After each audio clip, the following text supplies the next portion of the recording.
Okay, step 2, which quadrant is it in? So again, this is saying all the way down in the fourth quadrant's a possibility, so negative 90 up to positive 90. So I'm really just kind of narrowed it down to this quadrant or this quadrant. A smart trig class, so right, just like that. These are gone to the inequality. Tangent, though, is negative, so there's no way it's in the first quadrant where all are positive. So this one must lie in the fourth quadrant, unless it's a quadrantal one and it's down here. But it can't equal 90, so it's probably in this quadrant. So step 3, let's go ahead and get the reference triangle going. Let's rotate an angle in the negative direction, plop it down here. And like I said, even if you're having a hard time working backwards, just trial and error. So don't write down what I'm doing, but let's just say you think it's a 30, 60, 90 relationship, and this is 1 and square root of 3 and then 2. We'll just check it. Does tangent of this triangle equal, does it work? Does this triangle work? No, it's 1 over square root of 3. That's negative 1, so it's not working. And this actually would be negative, though.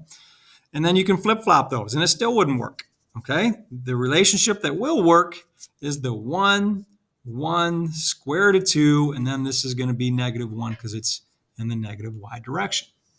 All right, that works, right? When we check this, tangent of this reference angle is equal to that. Okay, so this is a 45-degree angle, but it is negative. Remember, once you determine it's in the fourth quadrant, it rotated in a negative direction. And students forget that early on until they get used to this. So theta must be negative pi over 4 is our answer. If you gave positive pi over 4, then you're giving an answer in the first quadrant, and we already eliminated that. Okay, so make sure your answer matches up with the quadrants that you said. That's always a tough one on number 3. We'll see if you can catch that. Okay, pause the video now and try number 3. I wouldn't go much farther, though. I want to keep giving you some feedback on some of these. All right, here's your feedback on 3.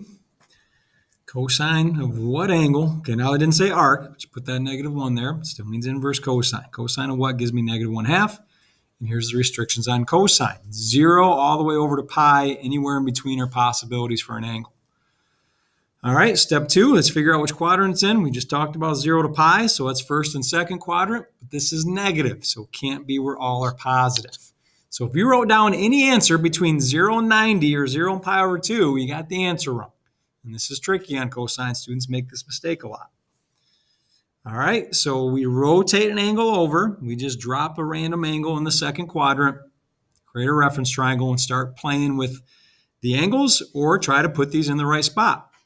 Adjacents over hypotenuse, or call that x over r, using our definitions. So the adjacent side is negative 1, and the hypotenuse is 2. This must be square root of 3 then. So what angle is opposite square root of 3? 60 degrees for the reference angle. But that's not the answer to the problem. We said we can't have an angle that's between 0 and 90. It's got to be over here. This is the angle we're after. Okay, 120 degrees. So if you made that mistake, it's common the first time you go through this. All right, so we take 120 degrees, convert it to radian measurement, and the answer is 2 pi over 3. Okay. All right, let's try another one, 4, and then we'll wrap it up with 5 and 6 that are quadrantal. Try 4. Okay, back to tangent. Tangent theta equals square root of 3. Even for your OTI today, if you already wrote down the restrictions once on the paper, so you have to write it again, it's right here. Okay, so here's our restrictions. So down to the fourth quadrant or into the first. Okay, but since it's positive, it can be in the fourth quadrant. Tangent's supposed to be negative down there. So it's going to be in the first. And then we got square root of 3. Square root of 3 only comes from the 30, 60, 90 triangle. So I'm already down now to 30 or 60.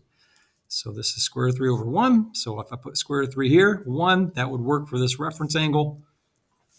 So what's opposite square root of 3? It's always 60 degrees, right? Because the 30 is opposite the 1.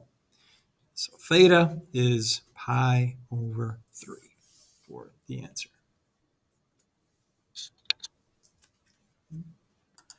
Okay, 5 and 6 are a little tricky just because now they're the quadrantal ones, but you just got to remember they're either coming from the 30, 60, 90 triangle or the 45, 45, 90 triangle or the unit circle. One of those three scenarios has to be happening. So for number 5, step 1, cosine of what angle gives me 0? And theta for this one has to be between 0 and pi, inclusive. There's no way I'm going to get 0 from one of my special right triangles. Doing x over r just wouldn't work. So that means it must be from the unit circle. So steps 2 and 3 are kind of combined now. So I'm just going to want you guys just go ahead and draw a circle, center it around the origin the best you can. And so I'm checking to see if 0 is a possibility, if pi over 2 is a possibility, and if pi is a possibility, because those are the 3 angles that are in that range. And then just trial and error. Just try one. So for example, if the angle is going to be 0, then this coordinate of 1, 0 would work. So r is 1, x is 1, y is 0. So cosine theta is x over r. Does it work for that one? That's going to be 1 over 1. Nope, cosine of 0 is 1 when the angle stays right here. Okay, so that's out. What about pi over 2? This coordinate is 0, 1. So is that going to work? Looks like it will, because that's an x value of 0 now. So then when I do the 0 over 1, I get 0. Okay, so theta must be pi over 2. No need to even check the other one. You're not going to have multiple answers for this. You're only going to have one that's going to work. Okay, so I just check this definition for these spots. See which one checks out. Okay, try it for 6 and we'll wrap this up. All right, so sine of what angle equals 1? Another thing you could do is maybe question mark or just theta. That's what we're looking for. Probably not going to get 1 from one of the special right triangles, unless it was the 45, 45, 90 triangle. That can be a little tricky sometimes, because sometimes we can get a 1 or negative 1, right? If it's tangent. So heads up on that. That might happen in your OTI. All right, so negative pi over 2 to pi over 2. So I'm looking at this unit circle. It could rotate down to this angle, could stay at 0, or up to positive pi over 2. So see which one works. Pi over 2 was the winner, because when y is 1 over 1, I get the answer of 1. The other ones just don't check out, right? This is negative 1 and this is 0. That's it for today.